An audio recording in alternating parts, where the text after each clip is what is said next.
यीशु मसीह ने मौजज़े क्यों किए? मैं अपने तमाम दोस्तों को बाइबल स्टडी चैनल में वेलकम कहता हूँ। मेरा नाम नासिर जॉन है और आज हम देखेंगे कि यीशु मसीह ने मौजज़ात क्यों किए या क्यों दिखाए। जब यीशु मसीह तकरीबन 30 साल के थे तो उन्होंने खुदावंद की बादशाही के बारे में खुशखबरी सुनाने के लिए अपनी ज़मीनी खिदमत का आगाज़ किया। उनकी तबलीग के साथ बहुत से मौजज़ात भी थे। इन मौजज़ात का मकसद हजूम को मुतासर करना नहीं था, क्योंकि बहुत से मौक़ों पर यीशु मसीह ने उन लोगों को खामोश रहने की दरख्वास्त की जिनको उन्होंने शिफा बख्शी थी, और उन्होंने कभी मनसूबाबंदी नहीं की और अपने मौजज़ात का पहले से कभी ऐलान नहीं किया। यीशु मसीह ने ये मौजज़ात क्यों किए, इस बारे में हम गौर करते हैं, ये ज़ाहिर करने के लिए कि वो मसीहा हैं। यीशु मसीह निजात दहिंदा और मसीहा थे जिनका यहूदी लोग इंतज़ार कर रहे थे। तहम बहुत से मुनाफिकीन ने अपने लिए इस लक़ब का दावा किया, लिहाजा लोगों ने फौरी तौर पर यीशु मसीह को मसीहा नहीं माना, ख़ास तौर पर क्योंकि यीशु मसीह ने अभी तक उन तमाम तौक़ुआत और उम्मीदों को पूरा नहीं किया था जो यहूदी लोग मसीहा के लिए कर रहे थे। लिहाजा यीशु मसीह ने अपने दावों की हमायत करने और आने वाले मसीह के बारे में पुराने अहदनामा की पेशनगोइयों को पूरा करने के लिए मौजज़ात किए। मिसाल के तौर पर मत्ती 8 बाब 16 और 17 आयत पढ़ते हैं। जब शाम हुई तो उसके पास बहुत से लोगों को लाए जिनमें बदरूहें थीं। उसने रूहों को ज़ुबान ही से कहकर निकाल दिया और सब बीमारों को अच्छा कर दिया, ताकि जो यशायाह नबी की मार्फत कहा गया था वो पूरा हो कि उसने आप हमारी कमज़ोरियाँ ले ली और बीमारियाँ उठा ली। आएँ इस बारे में एक और हवाला बाइबल मुक़द्दस में से देखते हैं। मत्ती 11 बाब 2 से 6 आयत तक। और यूहन्ना ने कैदखाना में मसीह के कामों का हाल सुनकर अपने शागिर्दों की मार्फत उससे पूछवा भेजा कि आने वाला तू ही है या हम दूसरे की राह देखें।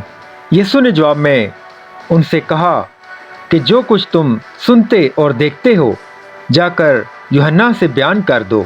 अंधे देखते और लंगड़े चलते फिरते हैं, कोढ़ी पाक साफ किए जाते हैं और बहरे सुनते हैं और मुर्दे ज़िंदा किए जाते हैं और गरीबों को खुशखबरी सुनाई जाती है, और मुबारक है वो जो मेरे सबब से ठोकर ना खाएं।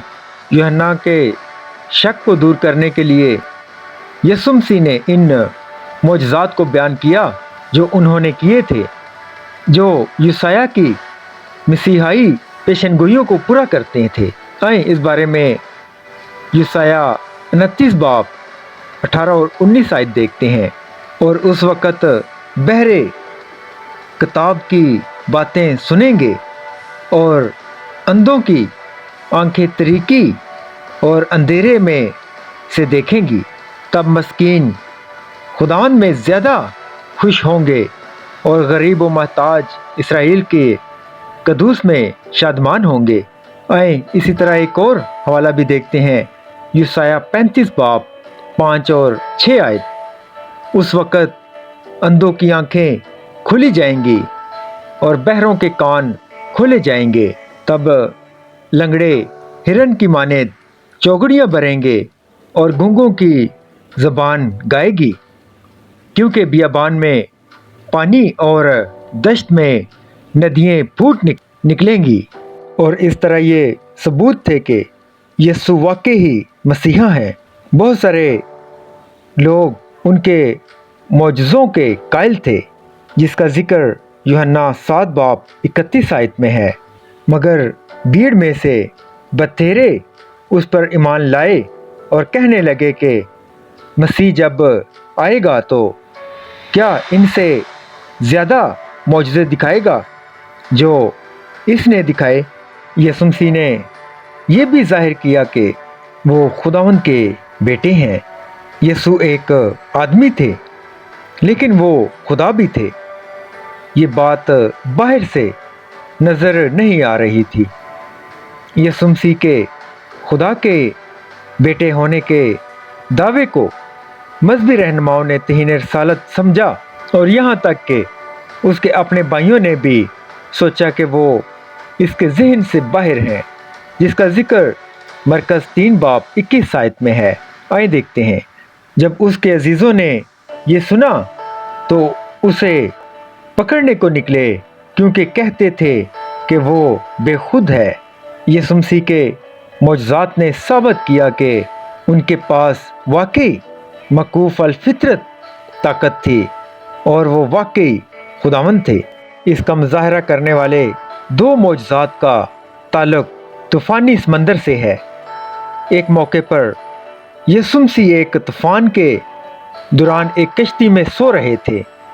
جب وہ بیدار ہوئے تو انہوں نے سمندر کو خاموش رہنے کے لیے کہا اور ہوا رک گئی۔ شاگرد بڑے خوف سے بھر گئے اور انہوں نے ایک دوسرے سے کہا، آئیں اس بارے میں مرکز 4:39، 40 اور 41 دیکھتے ہیں۔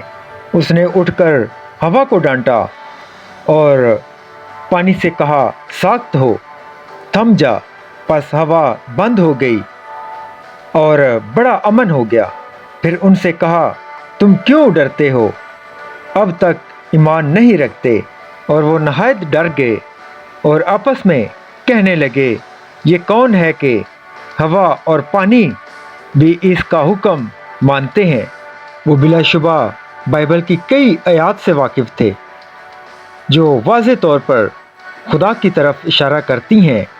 مثال کے طور پر زبور 93:4، بحروں کی آواز سے سمندر کی زبردست موجوں سے بھی خداوند بلند و قادر ہے۔ آئیں اسی طرح ایک اور حوالہ دیکھتے ہیں۔ ایوب 9:8، وہ آسمانوں کو اکیلا تان دیتا ہے اور سمندر کی لہروں پر چلتا ہے۔ آئیں اسی طرح ایک اور حوالہ بھی دیکھتے ہیں۔ زبور 79:9، سمندر کے جوش و خروش پر تو حکمرانی کرتا ہے، تو اس کی اٹھتی لہروں کو تھما دیتا ہے۔ اگر یہ آیات یسوع مسیح پر لاگو ہوتی ہیں تو واحد ممکن نتیجہ یہ ہے کہ وہ خدا ہیں۔ ایک اور موقع پر یسوع مسیح ایک طوفان کے درمیان اپنے شاگردوں کے ساتھ ان کی کشتی میں شامل ہونے کے لیے پانی پر چلے۔ جب وہ کشتی میں سوار ہوئے تو طوفان تھم گیا۔ اس دفعہ شاگردوں نے ان کی عبادت کرتے ہوئے کہا۔ آئیں اس بارے میں ایک حوالہ دیکھتے ہیں۔ متی 14:32 اور 33۔ اور جب وہ کشتی پر چڑھ آئے تو ہوا تھم گئی، اور جو کشتی پر تھے انہوں نے اسے سجدہ کر کے کہا، یقیناً تو خدا کا بیٹا ہے۔ انجیل مقدس میں یسوع مسیح کی بہت سی نشانیاں موجود ہیں۔ انہوں نے ہزاروں لوگوں کو صرف 5 روٹیاں اور 2 مچھلیاں کھلائی تھیں۔ انہوں نے شیطانی روحوں کو نکال باہر کیا۔ انہوں نے اندھے، بہرے اور مفلوج لوگوں کو شفا بخشی۔ انہوں نے مرنے والوں میں سے کچھ کو زندہ بھی کیا۔ ان سب کاموں نے لوگوں کو سوچنے پر مجبور کیا، جس کا ذکر متی 9:4-8 میں ہے اور مرکز 6:2 میں ہے اور یوحنا 9:16 میں بھی ہے۔ یسوع مسیح نے خود کہا۔ آئیں اس بارے میں ایک حوالہ دیکھتے ہیں۔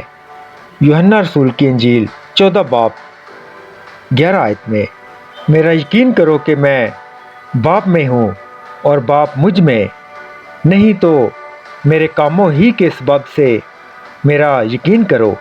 یسوع مسیح یہ بھی ظاہر کرتے ہیں کہ خداوند کی بادشاہی کیسی ہے۔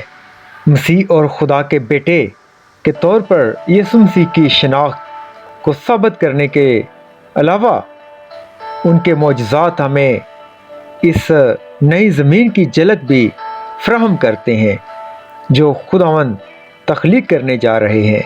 इंग्लिश के एक राइटर हैं टिमोथी कीलर, उन्होंने अपनी किताब द रीज़न फॉर गॉड में इसकी बड़ी खूबसूरती से वजाहत की है। वो कहते हैं, हम जदीद लोग मौजज़ों को कुदरती निज़ाम के तौर पर समझते हैं, लेकिन यीशु मसीह ने इनको कुदरती निज़ाम की बहाली के तौर पर समझा। बाइबल हमें बताती है कि खुदावंद ने असल में दुनिया को बीमारी, भूख और मौत के लिए नहीं बनाया था। यीशु मसीह वहाँ निजात देने आए थे जहाँ ये सब कुछ गलत हो रहा था, और इस दुनिया को शिफा देने के लिए आए थे। उनके मौजज़े सिर्फ इस बात का सबूत नहीं है कि उनके पास ताकत है, बल्कि इस ताकत के साथ वो क्या करने जा रहे हैं, इसकी हैरत अंगेज़ पेशनगोइयाँ भी हैं। यीशु मसीह के मौजज़ात ना सिर्फ हमारे ज़हनों के लिए एक चैलेंज हैं, बल्कि हमारे दिलों के लिए एक वादा भी है कि वो दुनिया जो हम सब चाहते हैं वो आने वाली है। Thank you all.